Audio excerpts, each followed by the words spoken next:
What now? Came an irritated voice from the back of the group. We are ordered back to Cester. For what? It was Sinlef, the Dane left in charge of the Adsperig fortress. We are going there too, Osrith told him. Perhaps lead us in, Sinlef. At this apparent deference, Sinlef picked up his head, his horses rising too as he urged his beast faster. 3 men, also presumably from Eadsperig, rode close behind him, and he went down the hill first, eager to lead Osrith's company from the victory, or rather, for there had been no battle, from the holding of the fortress. And as Elfrith asked, Eswi had drawn his horse between her and Miral, and looked as if he were about to ask the same question. She slowed her horse, and all 10 of her men surrounded her. Noticing she was not with him, Sinlef looked behind him, and then doubled back. Where do you think Ragnall is going? She asked them. Most of them, the Mormers and the Mersons alike, looked northeast. The light of the sun could still be seen glinting off the armor of Ragnall's warriors. We go on, she told them. You can't do that. Sinlef spluttered, who had now positioned himself in front of Osrith, clearly irritated that she had stopped to speak with her men, when she had gifted him the position of commander. We have a treaty with Northumbria not to invade. They have, told him, giving him a sour look and pointing in Ragnall's direction. You are Merson, you cannot follow them. The lady, this lady, our esteemed commander, is whom we follow, including all the Mersons you see before us, Miral told Sinalef, and Osrith recognized the cynical, bitter Miral from years ago, having been displaced to serve a Wessex lord, Odder, deprived of his homeland and his family, who had all died when he was finally released from debt servitude. The men of Alba come in alliance with Osrith. We no more command them than you command us. And so if we choose to go, we will go. Into Northumbria? Sinlef asked,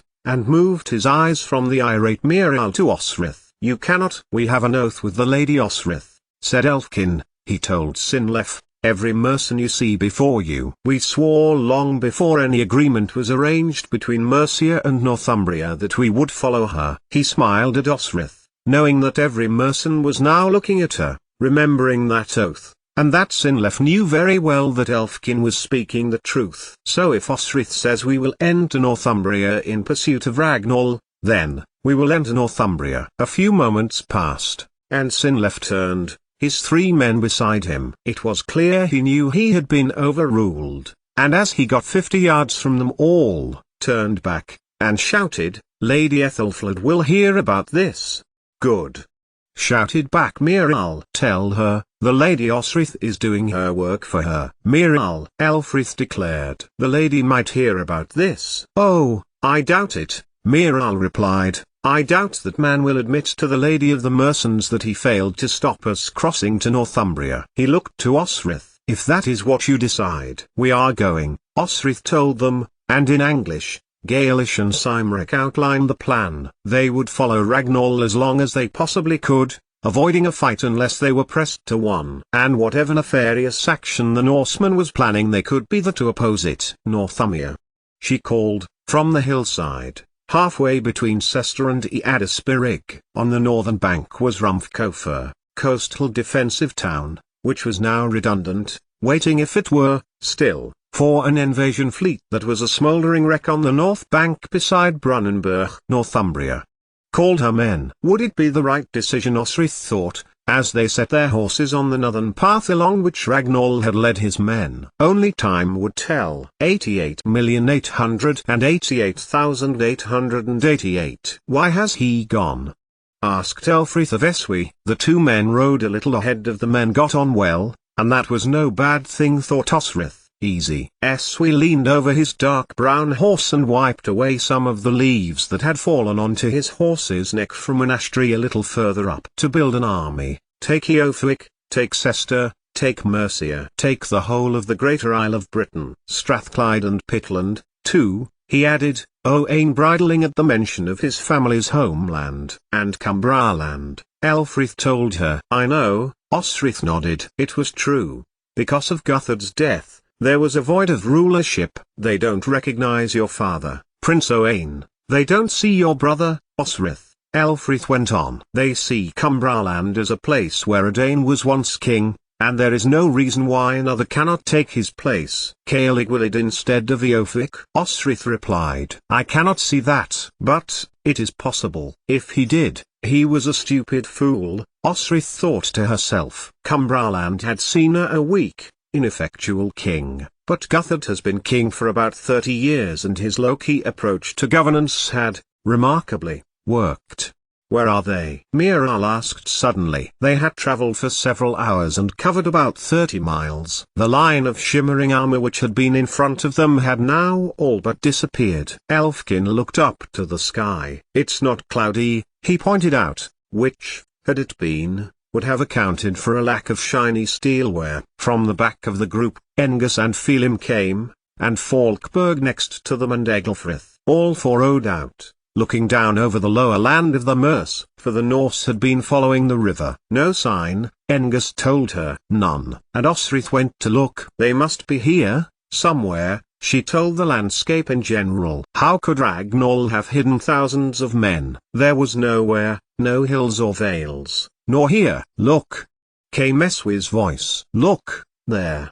Behind them was Eadspirig, still visible in the further distance. Towards it, like a snake with shimmering scales, the line of Norse could be seen, heading back towards the fortress. That was it, then, was it? Osrith thought, grimly. Very, very clever, to have planted groups of men as if asleep in the Northumbrian landscape waiting for their leader to come and waken them. And now they were heading back to the fortress they wanted to take, which was being guarded with even less of a defense than it had had with Sinlef.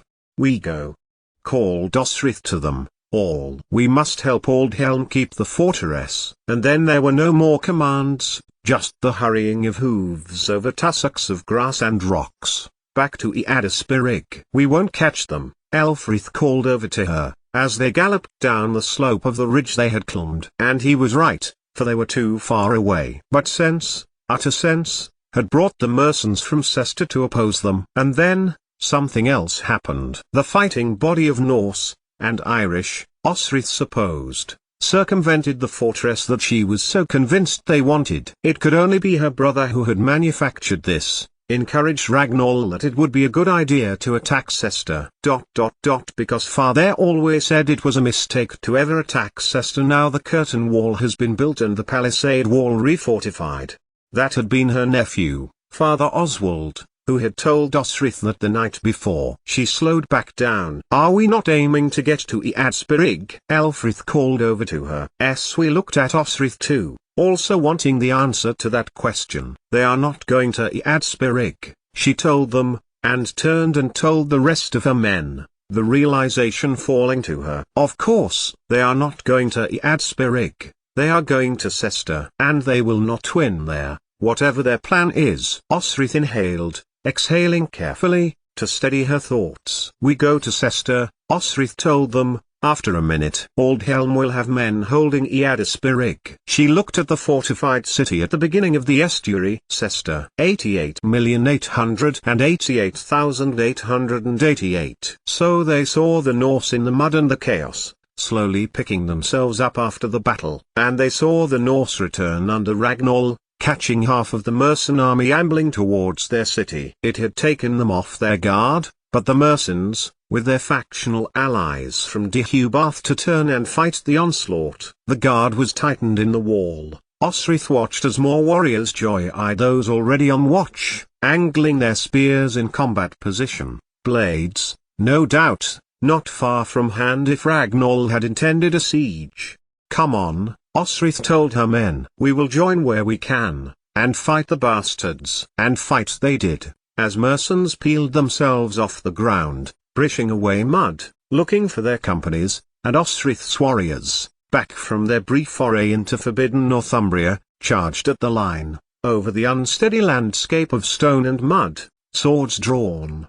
No men had she lost when the cry went up of victory, of Ragnall's men in retreat. Sinlef strode across the field, his 3 men dead by the river. He saw Osrith and bore down on her, angry that she seemed to have set him up. But he didn't make it. From their conversation where Finan had told you that his appearance in the Slava ship had been divine, from the south, where Silo, Hywel's general had been leading. All of them stopped.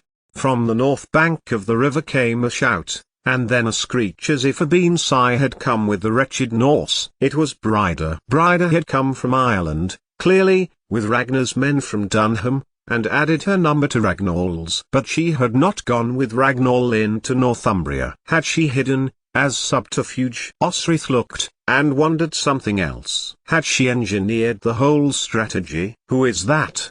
We asked, pointing in Bryda's direction. Someone who hates my brother more than I do, Osrith told him in Gaelish. There was no getting past the fact that she had helped the woman escape and, despite her now being in the thick of the attack, under the circumstances she was being held, Osrith would do so again. To be so incarcerated by Lydok, the brother of Hywel, was inhuman. She glanced at Bryda again, who looked as if she had just been looking at Osrith. Her child would be a similar age to young Finan, about 4 years old. How she wished to ask the Danish woman that, and talk about motherhood for a moment. Osrith helped. All had gone well for Bryda, as all had gone well for Osrith. Who is she? Elfrith asked now, on behalf of the Mersons. Do you know her? I let her go from pitiful circumstances, once, Osrith replied, keeping Bryda in her sight, as she once gave me my liberty. And they watched, silently, as Bryda's army moved, holding the heads of the hostages by their hair, 24 or more, and gave the order to cut their throats. She cannot win, Elfrith told them. Cester is too well defended. He glanced back to the fortifications, as if proud of Alfred's bare conception, now made real. But Osrith was still looking directly at Bryda, and was watching what she did next. And what she saw was her nephew, staggering bloodily over the battlefield.